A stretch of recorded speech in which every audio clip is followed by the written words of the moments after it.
Know the identity of the victim killed on the 15 yesterday. She was a wife and a grandmother of 5, shot randomly on the interstate at around 9:30 in the morning. 13 Action News reporter Marty Glazer has been on this story from the beginning. She joins us now live after speaking with family members of the victim. Marty. Well, Masa, tonight the stepdaughter of Tracey Donahue is speaking out against gun violence and introduces us to the woman she says that made her father complete. And to hear him say he's all alone, but he has so many people around him, just shows how important she was to him. To truly know Tracey Donahue, She can light up a room. Is to meet those who knew her best. Her stepdaughter, Amber Garcia. Fun, loving, energetic, and full of life. The 49-year-old wife, mother, stepmother, and grandmother of 5 had so much life ahead of her. And I mean, her family and her friends were everything to her. Now cut short, Metro says, at the hands of this man who opened fire on I-15 early yesterday morning, killing Donahue and injuring her husband, Thomas.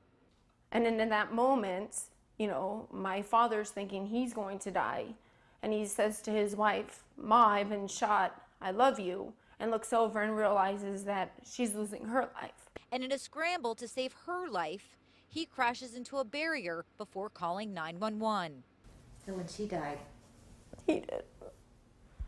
An all too familiar story.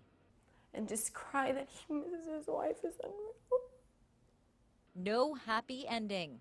The most important thing that needs to be known is that this kind of hate crime has got to stop. We see it so often nowadays that there's just no words to describe how these innocent families are being affected. And bring awareness that Tracey, one of tens of thousands of innocent victims a year, according to the Gun Violence Archive, is much more than a statistic.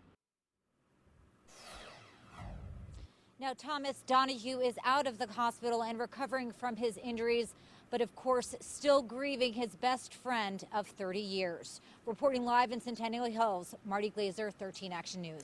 Thank you, Marty. Donahue's family is asking for help paying medical bills and also covering funeral expenses. We put a link to their GoFundMe page on our website right now at KTNV.com.